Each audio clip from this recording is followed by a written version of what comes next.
สบายดีทุกท่านตามคำเรียกร้องเข้ามาหลายว่ามีอาการปวดบ่าปวดก้านคอข้อตกหมอนเจ็บเกื้องแขนยกบ่ขึ้นมีจุดใดบ่ที่ช่วยได้ดังนั้นมื้อนี้ข้าพเจ้าจึงขอมาแชร์แบ่งปันประสบการณ์กดจุดให้แก่พ่อแม่พี่น้องทุกท่านเป็นจุดง่ายๆที่ทุกท่านสามารถนำไปใช้และเห็นผลได้ไวอาการปวดบ่าปวดก้านคอเกิดจากหลายสาเหตุคอมีบทบาทในการค้ำหัวของเราและช่วยให้เรางวกไปมาได้ง่ายค้ำร่างกายของเราให้เคลื่อนไหวไปมาได้สะดวกคอมีบทบาทสำคัญสำหรับทุกๆคนแต่คนเราพัดบ่ถนอมคอผัดไส้แรงงานเกินกำลังโดยเฉพาะในทานที่นั่งกับคอมเฮ็ดเวียกกับคอมพิวเตอร์มื้อหนึ่ง8 ชั่วโมงหรือหลายกว่าชั่วโมงหนึ่งขึ้นไปและทุกมื้อนี้ยุคสมัยแม่นสังคมก้มหน้าทุกคนจะก้มอยู่กับโทรศัพท์อยู่ทุกเวลาที่ว่าง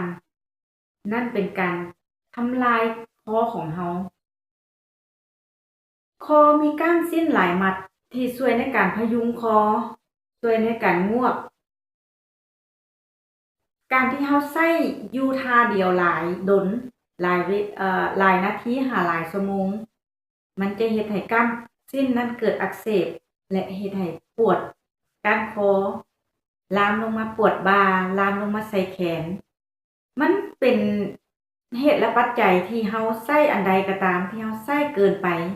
ผลที่ตามมาคือเสื่อมสภาพดังนั้นมื้อนี้ข้าพเจ้าจึงขอมาแชร์แบ่งปันวิธีกดจุดเพื่อช่วยเหลือตนเองในการคลายกล้ามสิ้นที่เกิดจากการเกร็งตึงเกิดจากการอักเสบและอาการปวดบ่าปวดก้านคอในยุคสมัยนี้ถือว่าพบค่อนข้างจะหลายในยุคของสังคมก้มหน้าอาการปวดบ่าปวดก้านคอปวดลามลงมาใส่กกแขนและมึนไปใส่แขนก็มีหลายสาเหตุอาจจะเกิดจากกระดูกหนีบเส้นกล้ามสิ้นอักเสบหรืออยู่ผิดท่าแต่ทั้งหมดก็อยู่ในสถานที่ว่าบ่มีการยืดและเหยียดกล้ามสิ้นที่เหมาะสมเพื่อผ่อนคลายอาการเกร็งตึงของกล้ามสิ้นบางท่านเวลาตื่นนอนมาจะง่วงคอยากคอแข็งง่วงยากเอิ้นว่าคอตกหมอนหรือบางท่านจะปวดบ่าลามลงไปใส่เกื้องเอิ้นว่าเส้นเข้าเกื้องเวลาเจ็บบ่าปวดก้านคอก็เอิ้นว่าเจ็บเส้น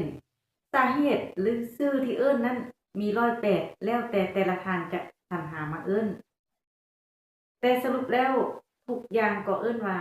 ปวดเส้นเนาะ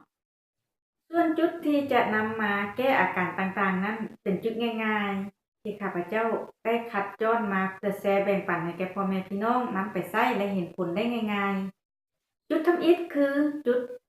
จงฟูจะอยู่วางนิ้วนางหานิ้วก้อยนี่เนาะอยู่บนนี้จะมีกระดูกและอยู่ลุ่มบนกระดูกนี่เลยเราใช้นิ้วซี่นี่ซี่เข้าไปเน้นๆเนาะจุดตัวนี้จะช่วยอาการปวดมึนแขนมือแข็งกำยากอ่านิ้วล็อกคือเวลาพับเข้าและดีดออกยากเนาะต้องใช้แรงดีดออกเอิ้นว่านิ้วล็อกจุดตัวนี้จะช่วยได้หลายแก้อาการอัมพาตแขนยกแขนบ่ขึ้นเวลายกจะปวดกกแขนหรือบ่มีแรงยกจุดตัวนี้จะช่วยได้หลายคนที่เจ็บคอปวดก้านคอหูอื้อและเจ็บเอวส่วนอาการที่เจ็บเอวจะใช้สองด้านเนาะคือสองวางนิ้วนี้เนาะนิ้วชี้และนิ้วก้อยกดจะช่วยอาการเจ็บเอวได้แต่ว่าสำหรับบ่าและกกแขนยกบ่ขึ้นแม่นใช้เพียงแต่ด้านนิ้วก้อยนี่เท่านั้นจุดที่2คือจุดจานกวานเวลาเราเหน่งมือจะมีข้อกระดูกนี่เนาะเอานิ้วมือกะใส่3นิ้วและจุดนี้จะอยู่ระหว่างกลางกระดูกทั้ง2ด้านให้กดทวนเข็มมงจุดตัวนี้จะช่วยในคนที่คอตกหมอนคอแข็ง งวกคอยากอัมพาตแขนปวดบ่าแขนยกบ่ขึ้นจุดที่3คือจุดปิงเฟินจะอยู่เวลาเราเอามือพาดใส่บ่าเนาะอยู่ปลายนิ้วนิ้วกลางนี่เนาะเวลากดใส่ค่อนข้างจะเจ็บและผู้ที่มีปัญหาจะเจ็บค่อนข้างจะแรงเอามือพาดใส่แล้วอยู่ปลายนิ้วกลางเนาะจุดตัวนี้จะช่วยอาการลดอาการปวดบ่าปวดก้านคอแขนมึนชาแขนยกบ่ขึ้นหรือว่าควยไปทั้งหลังบ่ได้จุดตัวนี้จะช่วยหลาย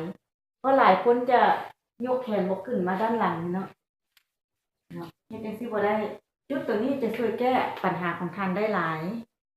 ในคนที่เป็นอัมพาตจุดตัวนี้จะช่วยให้ท่านยกแขนได้สะดวกจุดที่4คือเวลาเอามือส้นตัวนี้พาดใส่บ่าเนาะและวางปลายนิ้วกลางนี่จะอยู่บนกระดูกเกื้องนี่เวลาเต็กมือใส่ค่อนข้างจะเจ็บ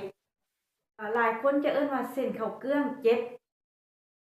เอาแขนไปด้านหลังนี่ค่อนข้างจะยากจุดตัวนี้จะช่วยท่านแก้ไขปัญหานี้ได้หลายที่สุดจากประสบการณ์ที่ข้าพเจ้ากดจุดมาเนาะจุดนั้นมีหลายแต่ข้าพเจ้าเลือกเอาจุดที่เด็ดๆมาแชร์แบ่งปันให้แก่พ่อแม่พี่น้องนำไปใช้และเห็นผลไว้ทันใจของทุกท่าน